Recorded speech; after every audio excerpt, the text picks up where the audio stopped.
All right, so I get this old expensive Microsoft wireless game controller here. Paid way too much money for it way back in the day. Uh, and it mostly works good, but these are like prototypes. But these are the on the little joysticks. You can see that. Like this used to just be a rubber cap that was like molded right on. Let me pull this off real quick. This is like a prototype. So I made replacements for it.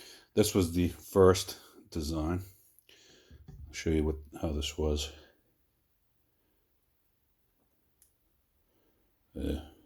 Tricky to get this back on.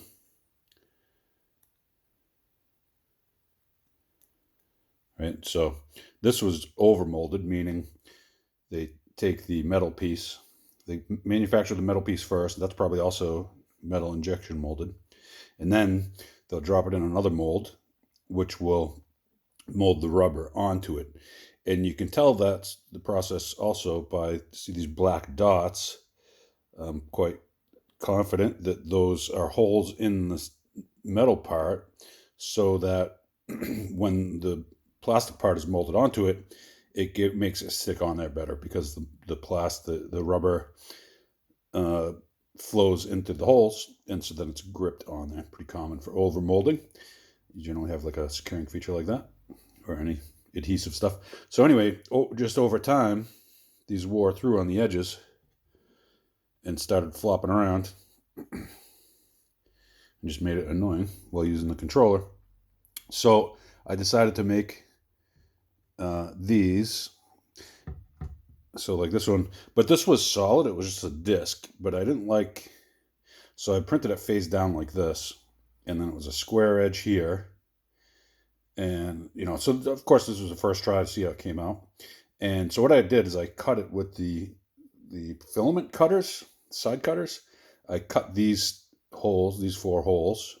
As you can see on this one, I actually cut 5 very non-uniformly just to try testing it. And it definitely felt a lot better once I got rid of that sort of sharp edge all the way around, because it was just kind of too slidey, not enough grip, and just a corner. And this is soft TPU. This is TPU, but it's this is Ninjaflex, I believe is what they're calling it. I have a few other spools of TPU, and they're like a 90 durometer. And I was at short A 90. I don't know, whatever it is. No, 98. The other one's 98. I'm not sure what the durometer is on this one, but it is softer. But it's still a little stiff. But as you can see, I can squash them pretty good. But so I did this, and I decided that I liked these cutouts. But I decided also that I wanted the hole on the top also. And I said, all right, well, if I'm doing that, then I can print it upside down, and I can put a radius on the top here, and I can include the 4 holes.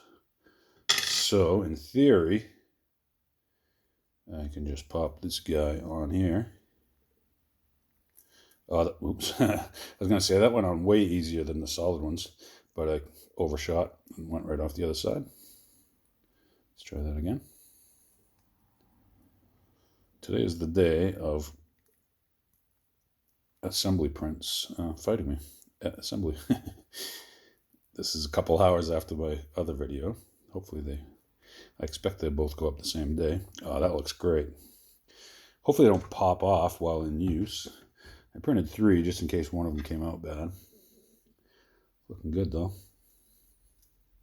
And so those 4 holes in the green part are there just to give me more grip rather than just being a smooth arc. So my thumbs should be able to sort of grip into those.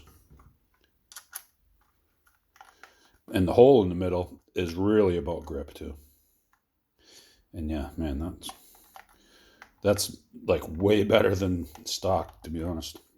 Like way better grip on my thumb, plenty of comfort. So back in business. And I guess I'll put these up on for download also. So check for a link in the description. And let me know in the comments what you think.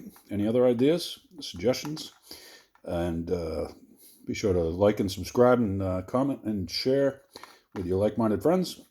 And stay tuned for whatever comes next. And keep your glue stick in a vise. And don't let your heart end.